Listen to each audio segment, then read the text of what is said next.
Shalom, this is GMS on Sit Downs coming back with the lesson. First off and foremost, I would like to give all praises, glory, and the highest honor to Yahweh, Yahawashi, Rakakodash. Double honors to the elder apostle of Great Millstone, GMS, for teaching us this truth and they'll rule well. Peace and salutations to the elect out there, spreading this word, this sincerity, and the truth. God is the brother Tazwashar, coming with the most high willing, a helpful exhortation and instruction in the faith. We walk in this truth with brethren, most likely and most high willing. You walk in this truth with brethren around you, like-minded men who you cannot diminish, man. You got to help them out. You gotta you gotta be there for them. You gotta be there with them while they going through certain things, even though this truth is a lonely path, and we ain't no mind readers yet, until the spiritual power hits. But you gotta be there for your brother, man. You gotta be there for your brother when he's in need, and you have to understand certain brothers are not open with their problems. Certain brothers are not open with the hell that they are catching towards you, but that doesn't mean that you should not ask the brother. You might not hear from a brother. You might only hear from him on a Saturday, but maybe during the week he's going through a lot of madness, man. Maybe during the week he's going through a lot of pain and suffering, which you don't know about. So it's up to you as a brother also, to reach out to him, because, for example, the picture that you see right in front of you, if you are this guy that's further up the mountain and you only looking forward, you're only looking towards the top of the mountain, instead of worrying about the friends that you're walking with, which the word friend goes into the word brother. So you can't have no female friends. That's basically the point I'm trying to make, because the word friend means brother. So if you are this dude that's climbing up the hill and is only worried about himself, then and you're not worried about the brother that you're taking with you or that you have among you, what they are going through, and if they are able to climb the same mountain as you, if you're not worried about them, then basically you don't understand the concept of this truth. Because the scripture does say, work out your own salvation with fear and trembling. Work out your own salvation with fear and trembling. And how do you work out your own salvation? By minding the brotherhood, man. Love the brotherhood, man. That's why Hebrews chapter 13 verse 1 says, let brotherly love continue, man. So the brotherhood and worrying about your neighbor and looking for his well-being is very important in this truth, man. Being a lone wolf in this truth is not a positive thing, man. Being a lone wolf, only caring about yourself, being this guy that is in his own pit constantly, that's not beneficial for your own salvation. So let's grab these two scriptures that I have laid down. So this is Galatians chapter 6 verse 2.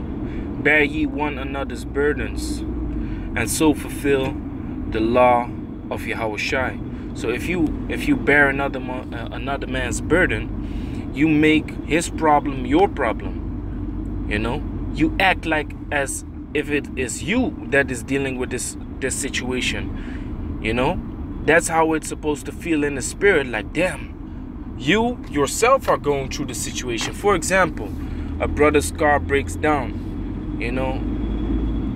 Act like as if, this is just a simple example, act like as if it's your car, man. And if you need to be able to you know, grab your car and go to your job the next day. You know, let's say a brother is going through some personal problems, and he calls you in the middle of the night, you know, to be a comfort unto him. Pick up that phone, man. Put yourself in his situation, you know, and think about it, man. Bear each other's burdens. Let's go into the word burden too, to get a deeper look on that word. Strong's G 922. Barras. Barras. Okay, so that's the Greek word that says heaviness, weight, burden, trouble. You see? It goes into trouble, man. You know? Weight, burden. Let's say you are struggling climbing this hill, climbing this mountain. You're struggling, you know? And you as a brother should remember that you were once where he was, but you climbed that path already. So instead of just being egoistic, thinking about yourself and just you know, keep it moving, think about new coming brothers. Think about brothers that haven't crossed this path yet, haven't walked this path yet, and haven't been in these situations yet, and think about them, and be mindful of your brethren that might go through the same things as you did, man. You know, and then what? Exhort them, which exhortation is strengthening. That's what the scripture is given for, man. Like it says in 2 Timothy chapter 4 verse 2. Let me grab it real quick.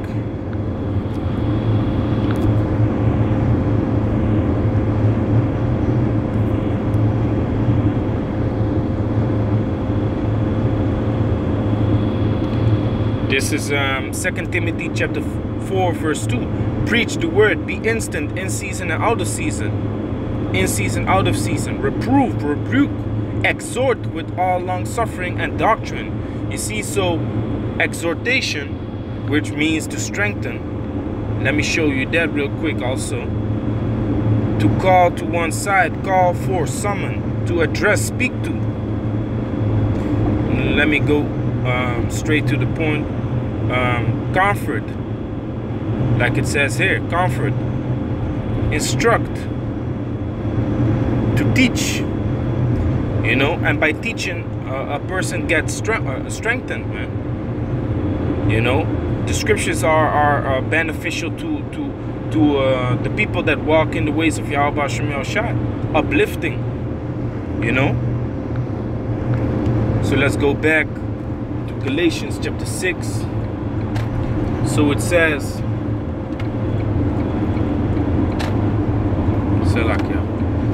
so it says, bear ye one another's burdens, and so fulfill the law of Yahawashi. So if a brother goes through a certain thing, problems, dealing, you know, a certain situation, you know, and he links up with you, or you might have a certain feeling that he's going through some problems, and you link up with him, and he speaks out about his trouble, his problems, his burdens. You need to grab a part of that weight and put it upon your own shoulders, man, and help the brother to find a solution. If you're familiar with the situation, you are a great help to a brother like that, man. You know, you are a great help to the brother, man. You know, and that's what we're supposed to be, man. We're supposed to be, you know, helpers, man. Helpers to the brotherhood. You know. So this is Hebrews chapter 13 verse 1. Let me start at 1. Yeah, the point is in 3. Hebrews chapter 13 verse 1. Let brotherly love continue.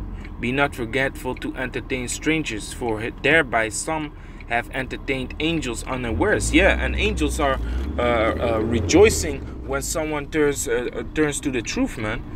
Angels are rejoicing when men of the Lord are rejoicing together, man. when men of the Lord are helping each other out and going through the trials and tribulations that lay before the man of the Lord. You know, they rejoice in that. The angels are watching over us, man. The scripture says the righteous are encamped by the angels, roughly paraphrasing. Verse 3, remember them that are in bonds, as bound with them, and them which suffer adversity, as being yourselves also in the body. You know, so you gotta act. It has to. Basically, this is a natural thing that is supposed to occur within your spirit in this truth, man. That you make a brother's problems, a brother's adversity, that you make that as your own adversity, man. You know, we are one body, right? We are one body, like the scripture says. One is the head, one is the toe, one is the leg, one is the brain, one is the ears, the eyes. You know, we are one body. So if you are the head and the foot is hurt, you will feel that, man. So then you all, you know, the foot is in pain, but the head is able to feel that same pain that the foot has, man. So you all go through the same thing, and you gotta, like the scripture says, bear each other's burden, man, and so fulfill ye the law of Yahawashi. You know, that's how important it is. Let me read it again. Remember them that are in bonds, as bound with them. You know, if a brother is being bound in a certain situation, think with this brother, meditate with this brother, think for solutions, make his problem your problem. You know, act like you are in bonds also. Maybe you're not in bonds, maybe you're just going through a, you know, acceptable time, because nothing is good in this fucking queendom that we are living in, you know, in this hellhole. Nothing is good, but sometimes you're going through a time that's quite acceptable, man. You know, you're not catching that much hell, you know, and this often happens when you cut off a lot of people, man. When you cut off a lot of people, you don't give Satan the chance to mess you up, man. Because I'm always talking to the brothers, and I'm always telling the brothers, like, listen, man, the more people you have around you, the more puppets Satan is able to use against you, man. Because Satan jumps upon people that are near to you, man. Satan jumps upon people that you have around. You know, for example, your mother, your father, your children, you know, your dad. Your dad, I mean, yeah, your dad too. But I already said that. I mean, your wife, you know, people at your job, you know. It's a easy thing for Satan to jump upon someone that's at your job and to give you a messed up day, man. That's an easy thing, man. You know, but how much better is it for Satan to jump on your wife that you live together with? For example, if you live together with your woman, there's a demon right there at the doorstep that jumps upon her as soon as you enter the door, man. That's a possibility. You know, so I always tell the brothers, like, look, man, the more people you cut off, basically, you know, the better, the easier it gets to contain the spiritual demon Satan, man. You know, especially when you have your own mind and your own actions under control, and that, you know, you keep praying, you keep fasting often, so that Satan doesn't get an advantage over you yourself, man. You know, so, but brothers that are going through hell, brothers that are going through hard and difficult times, help them, man. Exhort them. Act like as if it's you that's going through the problems and the trouble and the hell. You know, let me read it again, man, because this is a beautiful scripture. Hebrews 13:3. Remember them that are in bonds, as bound with them, and them which suffer adversity, as being yourselves also in the body. You know, because we have to remember, Akyam, we have to remember this hell that we catch, man. This is appointed unto us, man.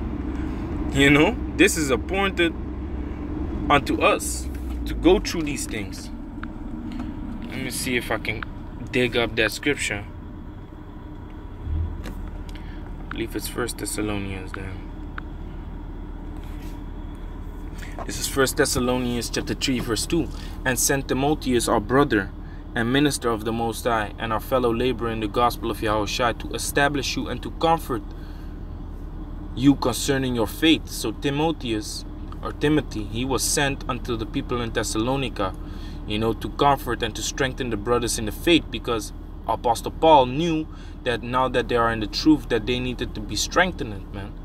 That they needed to be exhorted by a man that was already guided in the truth, man. Timothy, he was already set up in the truth, and he already went through things.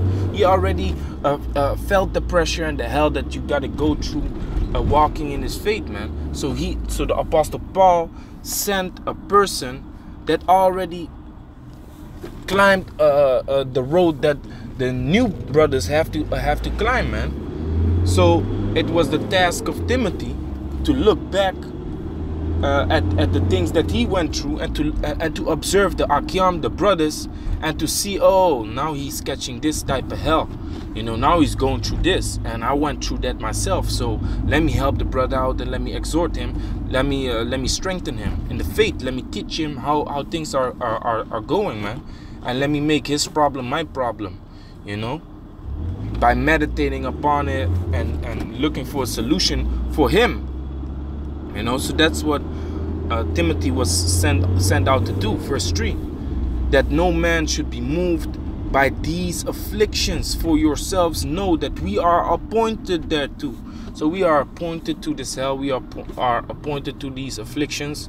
We can't circle around it. We can't, U-turn around these problems. This is just what we got to go through. And sometimes, like I said, sometimes it's worse than other days. Sometimes it's bearable.